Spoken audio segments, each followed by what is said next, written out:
Well, let's slow it down.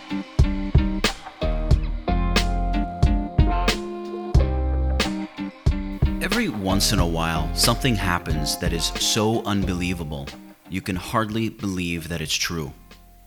Let me tell you about Eduardo Martins. He's a 32-year-old Brazilian conflict and war photographer from Sao Paulo who's traveled the world capturing photos of destruction and poverty, death, and the humanity that springs forth from those situations.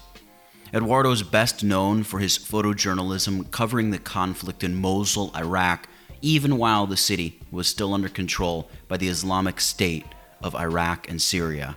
You know, those nasty guys that we call ISIS.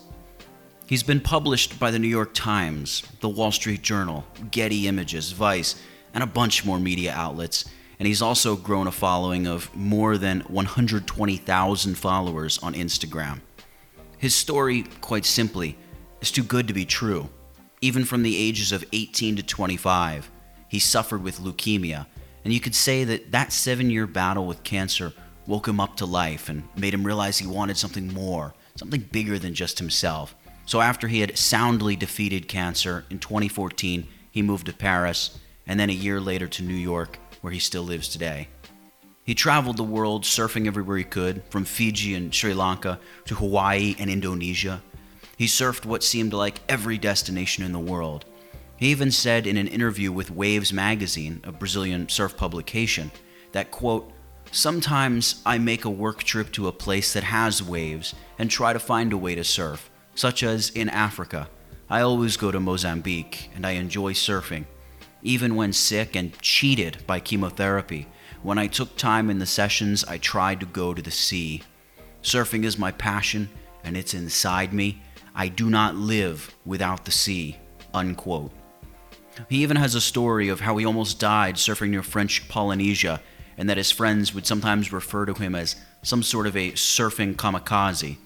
No offense to any real kamikazes out there, of course. Now, after getting a job with the United Nations, he traveled to the Middle East, where he had his first experience with conflict photography when in 2015 he rode with the Free Syrian Army for weeks as they did battle with Bashar al-Assad. He said that this was when he found what he really wanted to do. He wanted to be a conflict and wartime photographer. He had always seemed to be drawn to the people and the humanity in his photography. He once threw down his camera to help a boy who had been hit by a Molotov cocktail while he was working in Iraq, and he was even grazed by a bullet outside of the city of Aleppo. It was soon after this that he went to the Gaza Strip and spent months documenting the conflict there and developing deep relationships with the Palestinian people. Now, the problem with this story is that it's all a big lie.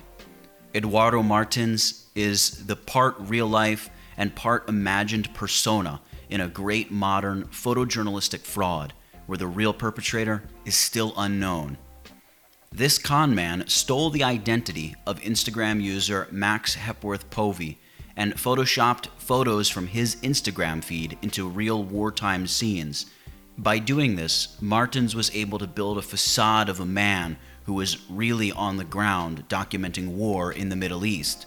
And by stealing the photographs of real photojournalists, most notably of whom was a US-based photographer named Daniel C. Britt, Martins was able to establish a body of work he claimed as his own, and this crafty bastard even went so far as altering and flipping the orientation of different photos to ensure that the images would not be found by software that was meant to find plagiarized photos.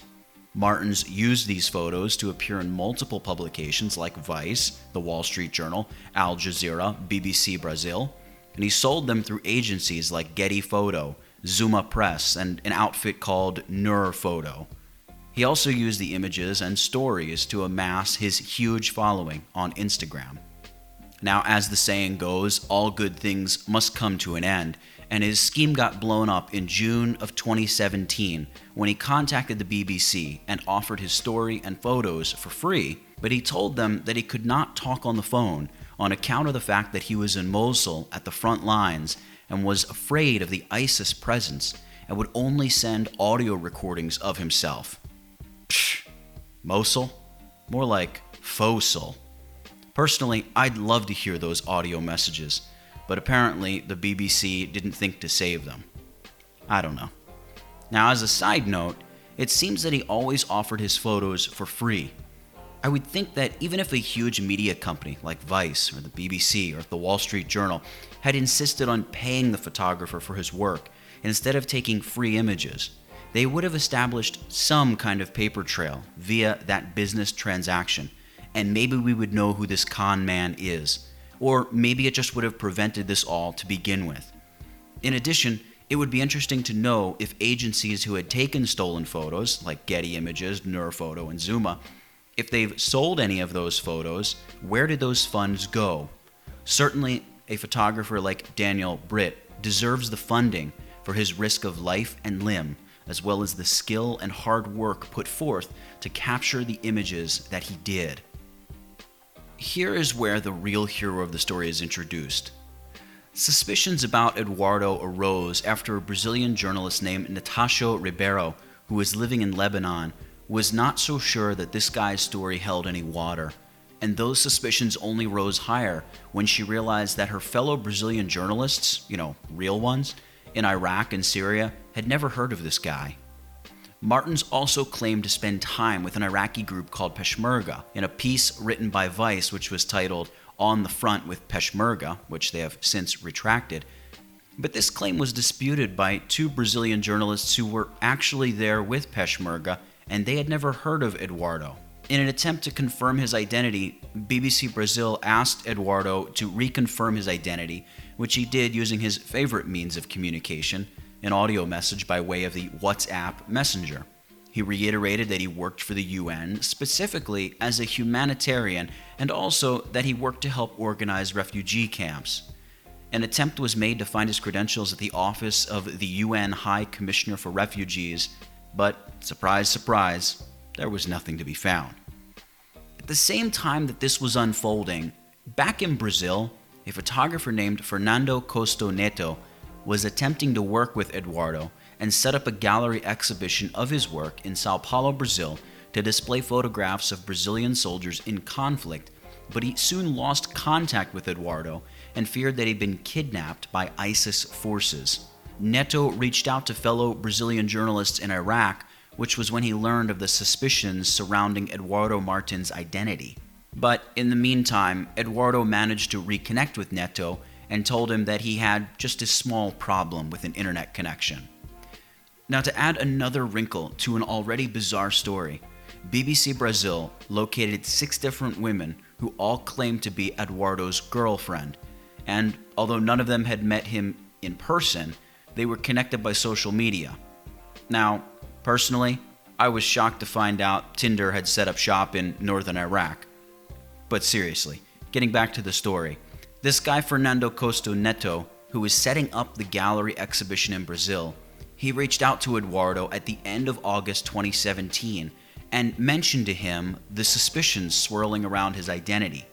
And almost immediately, that daredevil surfer, Mr. Afraid of Nothing But Cancer Eduardo Martins, deleted his Instagram account and sent one last message via WhatsApp proclaiming that he had jetted off to Australia, where he was going to spend a year in a van and would be cutting off everything, including the internet, and he specifically mentioned his Instagram. And just like that, the exposed con man fell on his proverbial digital sword, and we may never know who he or she really is. So, does the human nature within us desire to believe fantastical stories in an effort to find our own superhero? In this case, the dashing young guy from Brazil who's beaten cancer, who sees the humanity even in a conflict zone, who seems to want to help the people he runs into everywhere he goes. It's times like this that you really have to give it up for the guys and girls out there doing the real deal journalism and the real deal photography, the people on the ground in the most grueling and dangerous places in the world. People like to piggyback on the hard work and risk that these other people take, and that seems to be the greatest offense of all. It is a strange case indeed, and I'd love to hear what you think about this story. Go ahead and share your thoughts in the comments section. And one more thing. Despite the public and the media not being able to identify the con man, little do people realize he did accidentally share a single picture of himself after all.